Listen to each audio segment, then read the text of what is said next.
रामपुर गांव में रामदीन नाम का एक किसान रहता था जो अपनी छोटी सी जमीन पर काम करके किसी तरह अपना घर चलाता था। उसका बेटा भवानी भी उसके काम में हाथ बटाता था। एक दिन रामदीन 2000 रुपए लेकर शहर से खाद बीज लाने को तैयार हुआ।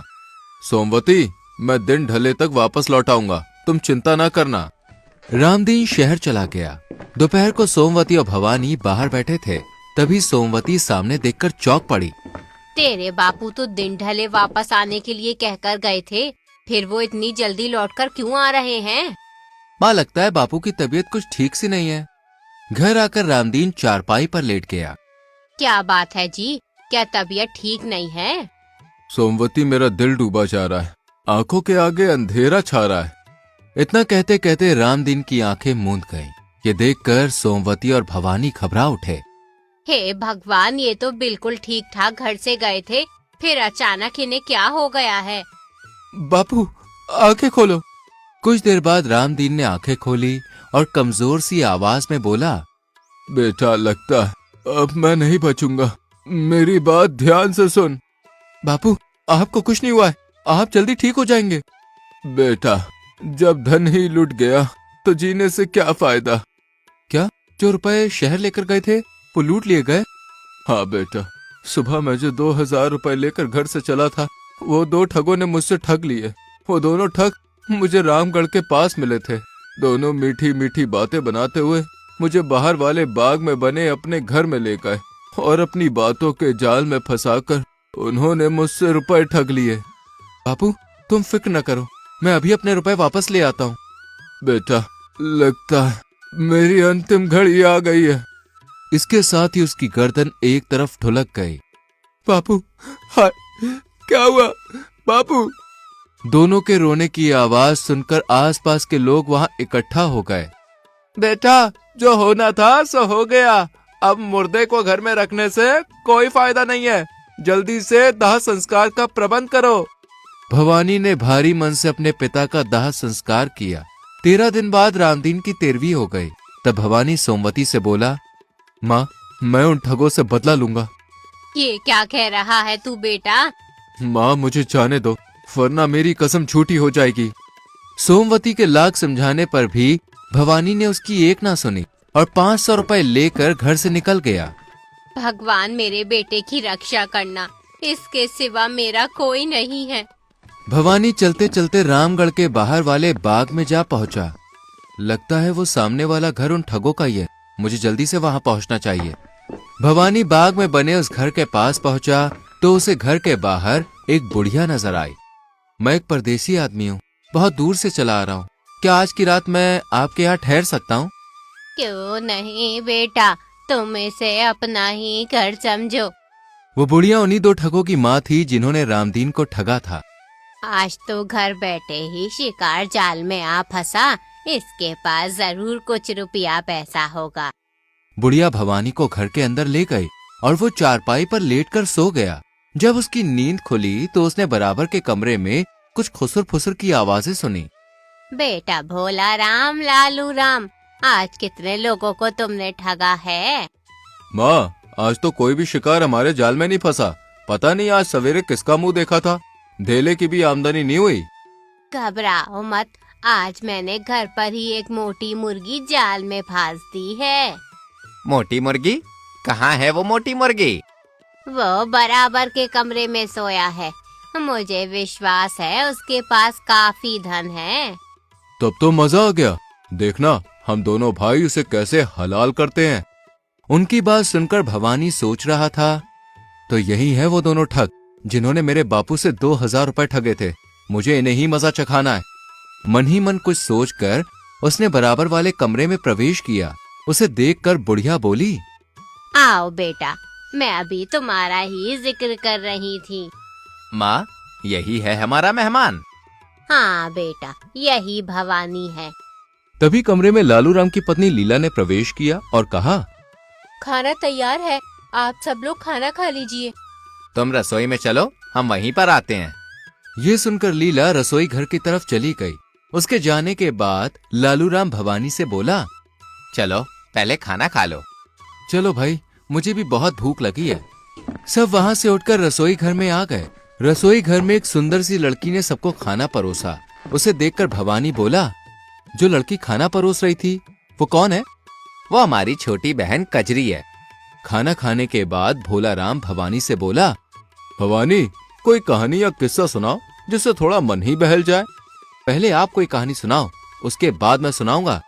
ठीक है, पहले हम दोनों एक किस्सा सुनाएंगे, पर हमारी एक शर्त है, और वो ये है कि हम जो भी बात सुनाएंगे उसे सुनकर तुम्हें हमारी हाँ में हाँ मिलानी होगी।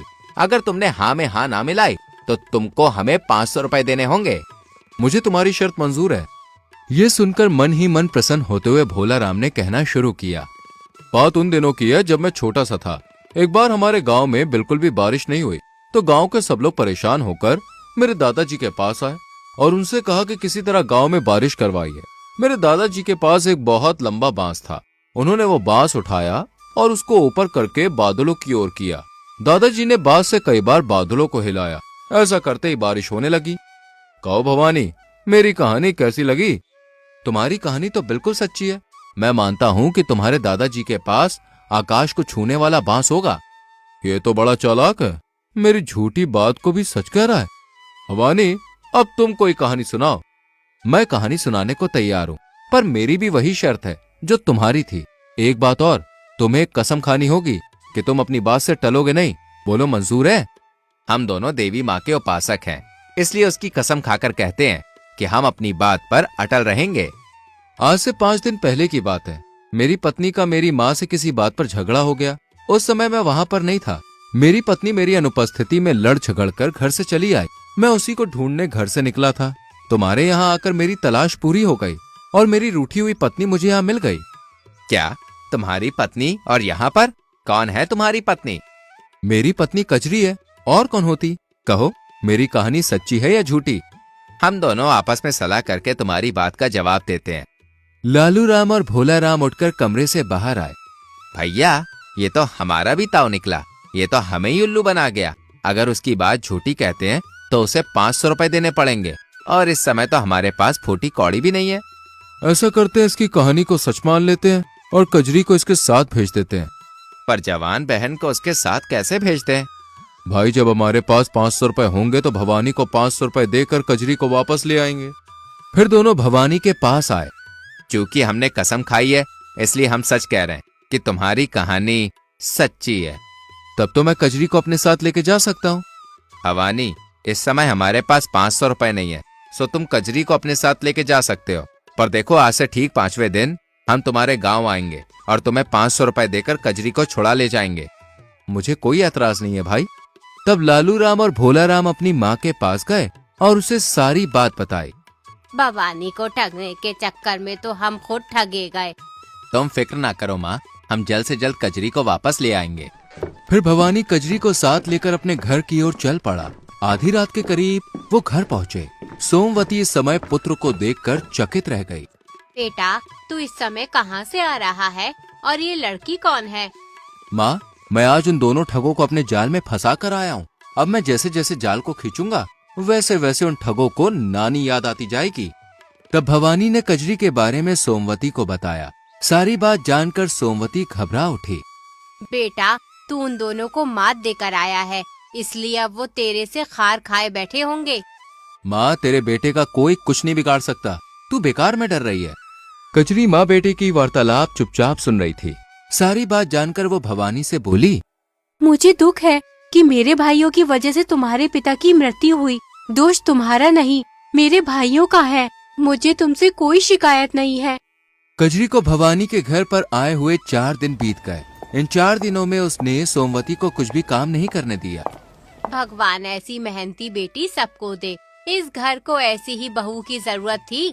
अगर कजरी इस घर की बहू बन जाए तो कैसा रहे। इधर रात को लालू राम और भोला राम बहुत बड़ी ठगी करके वापस लौटे। माँ, आज तो हमने बहुत तगड़ा हाथ मारा है। पूरे 10,000 रुपए हाथ लगे हैं। ये तो बहुत अच्छी खबर है। अब तुम दोनों कल जाकर भवानी को 500 रुपए देकर कजरी को वापस ले आओ। ठीक है माँ। उधर 5वें दिन सुबह भवानी कजरी से बोला, आज तुम्हारे दोनों भाई तुम्हें लेने आएंगे। क्या तुम उनके साथ जाना चाहोगी? नहीं, अब मैं उनके साथ नहीं जाऊंगी। तुम्हारी दुख भरी कहानी सुनकर मुझे अपने भाइयों से घृणा हो गई है। ठीक है, अब मैं जैसा कहूँ वैसा ही करना। इससे पहले कि तुम्हारे दोनों भाई यहाँ पे आ पहुँचे, तुम बढ़िया पकवान बनाकर तैयार कर लो। कजरी को ये निर्देश देकर भवानी सोमवती के पास पहुँचा और बोला, माँ, आज कजरी के दोनों भाई आने वाले हैं।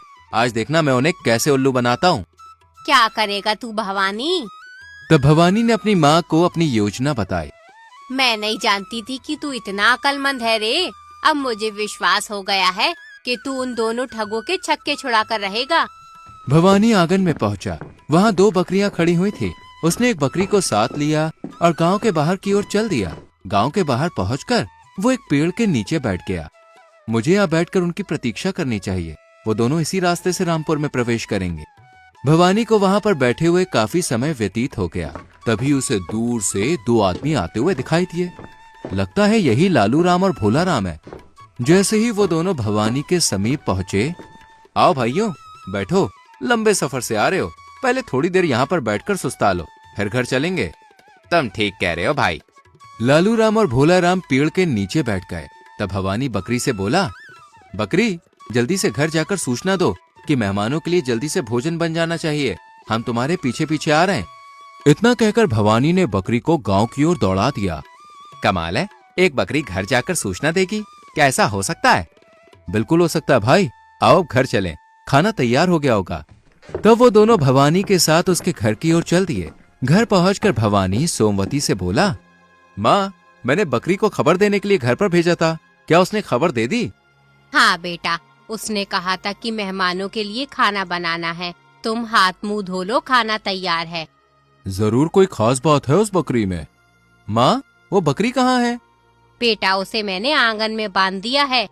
हमें इस बकरी को किसी भी तरह से भवानी से ले लेना चाहिए। ये हमारे बड़े काम की है।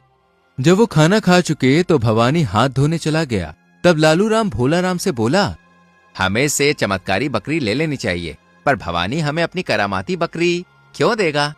ऐसा करते हैं, हम जो 500 रुपए लाए उसके बदले हम भवानी से वो बकरी ले लेंगे। फिर दोबारा आकर हम भवानी को 500 रुपए दे देंगे और कजरी को ले जाएंगे। तब तक कजरी यहीं पर रह लेगी। हाँ, ये ठीक रहेगा। भवानी को आने दो, उससे बात करते हैं। थोड़ी देर बाद भवानी आया और उनसे बोला, मैं जानता हूँ कि तुम कजरी को वापस ले जाने के लिए आए हो। लाओ 500 रुपए निकालो। भवानी, हम 5 दिन बाद कजरी को लेने आएंगे। एक काम करो, इस समय तुम हमसे 500 रुपए लेकर अपनी बकरी ही दे दो। पर मैं अपनी बकरी तुम्हें कैसे दे सकता हूँ? वो तो मेरे बड़े काम की है। लालू राम और भोला राम ने भवानी से काफी मिन्नतें की। तो भवानी बोला, जब तुम मुझसे इतनी विनती कर ही रहे हो तो ठीक है, लाओ 500 रुपए निकालो और बकरी को ले जाओ। लालू राम ने फौरन जेब से 500 रुपए निकालकर भवानी को दे दिए। बकरी को लेकर वो दोनों वहां से चले गए।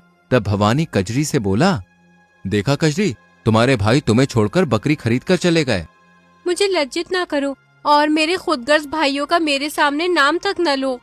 इधर लालू राम और भोला राम गांव के पास पहुंचे तो लालू राम बकरी से बोला, बकरी, जल्दी से हमारे घर पहुंचकर हमारे आने की सूचना दो और लीला से कहना कि हमारे लिए खाना बनाकर रखे। बकरी उछलती कूदती वहां से चलती बनी। अब देखना बकरी का कमाल, घर पहुंचने पर हमें खाना तैयार मिलेगा। कुछ ही देर में वो दोनों अपने घर जा पहुंचे। उन्हें देखकर उनकी माँ ने कहा, कजरी कहाँ है? क्या उसे साथ नहीं लाए?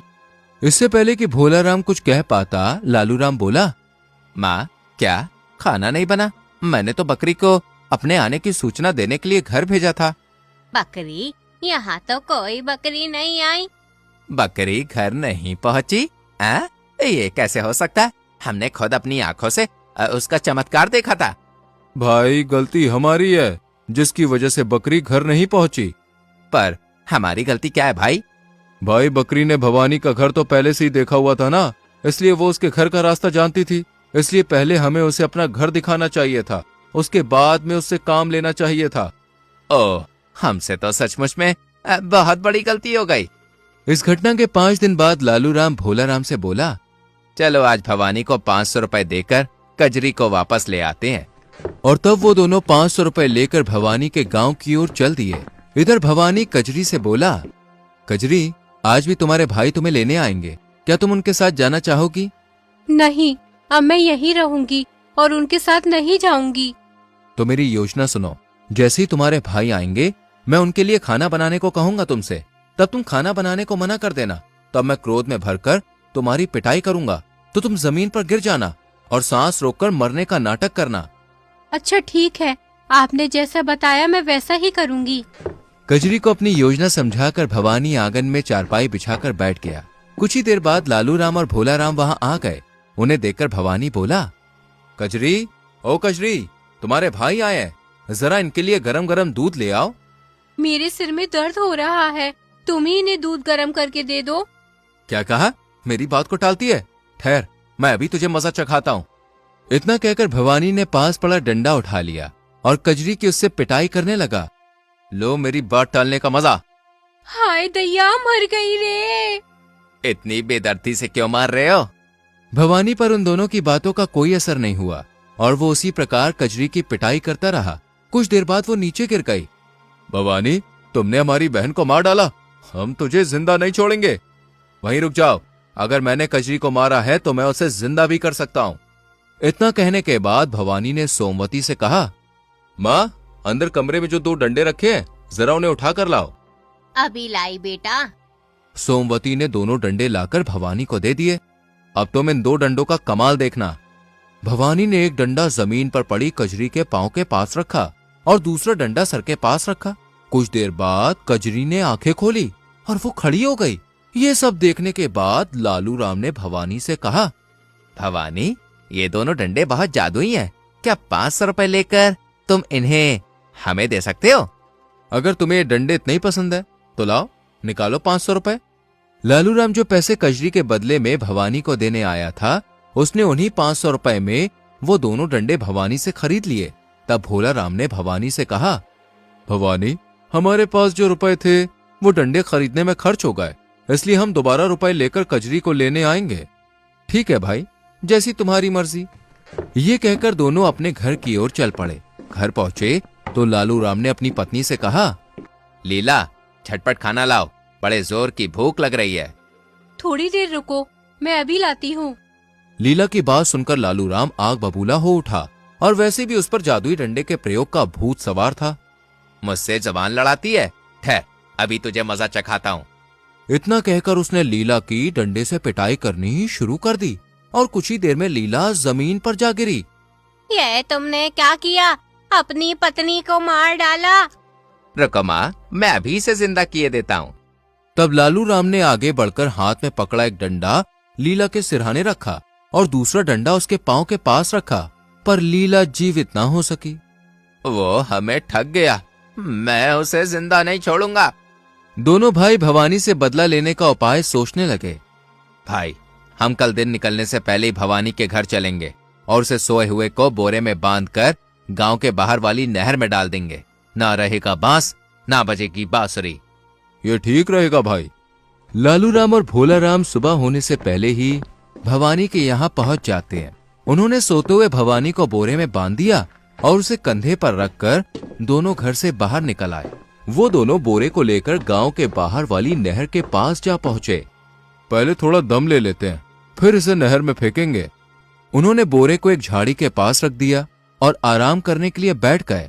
तभी लालू राम की नजर दूर पड़े बांस पर पड़ी। भवानी को नहर में फेंकने से पहले हमें उस बांस को नहर में डुबोकर देख लेना चाहिए कि नहर में किस जगह पानी ज्यादा है। जहां पर पानी ज्यादा होगा वहीं बोरे को फेंक देंगे। कह तो तुम बिल्कुल ठीक रहे हो भाई। लालू राम ने बांस उठा लिया और दोनों भवानी को वहीं छोड़ नहर के किनारे किनारे चल दिए। उनके जाने के बाद एक चरवाहा बकरियों को चराने ले जा रहा था। जब वो बोरे के पास से गुजरा तो उसने देखा, अरे ये बोरा यहाँ कैसे पड़ा है?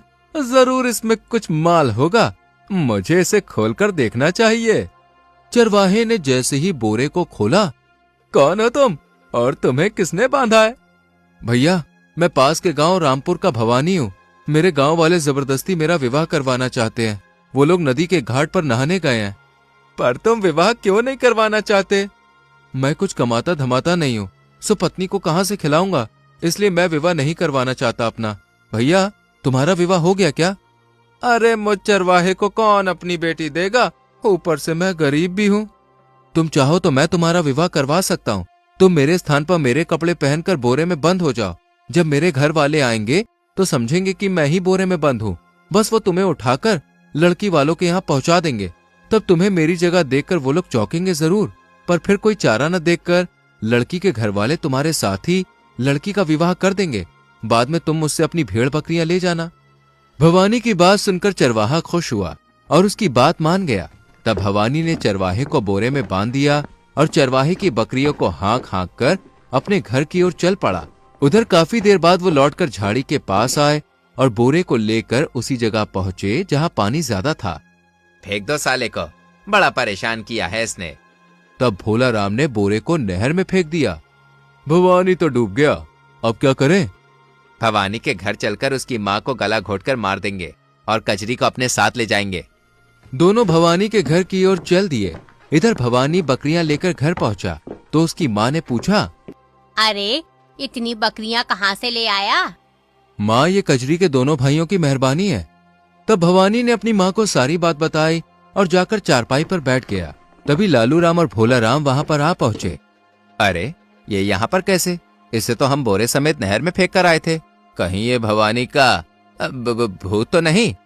अभी वो दोनों आश्चर्य में डूबे हुए खड़े ही थे कि भवानी ने कहा, तुम लोगों के कारण आज मुझे इतनी सारी बकरियां मुफ्त में मिल गईं। वो कैसे भवानी? वो ऐसे कि जिस स्थान पर तुमने मुझे फेंका था उस जगह पर नहर के अंदर खूब सारी बकरियां थी। मैं सबको हाँक हाँक कर अपने घर ले आया, पर तुम लोगों से एक बहुत बड़ी गलती हो गई। तुम लोग जरा मुझे और आगे नहर के पानी में फेंकते तो बस भाई मजा ही आ जाता, क्योंकि जहां मैं नहर में गिरा था उससे कुछ ही आगे बढ़िया नस्ल की खूब सारी गाय भी थी। इन बकरियों की जगह अगर मैं उन दुधारू गायों को लेकर आता तो ज्यादा फायदे में रहता। भवानी से सारी बात सुनकर लालू राम उससे विनती करते हुए बोला, अब कुछ हमारा भी भला कर दो भाई। मैं तुम्हारा किस प्रकार भला कर सकता हूँ?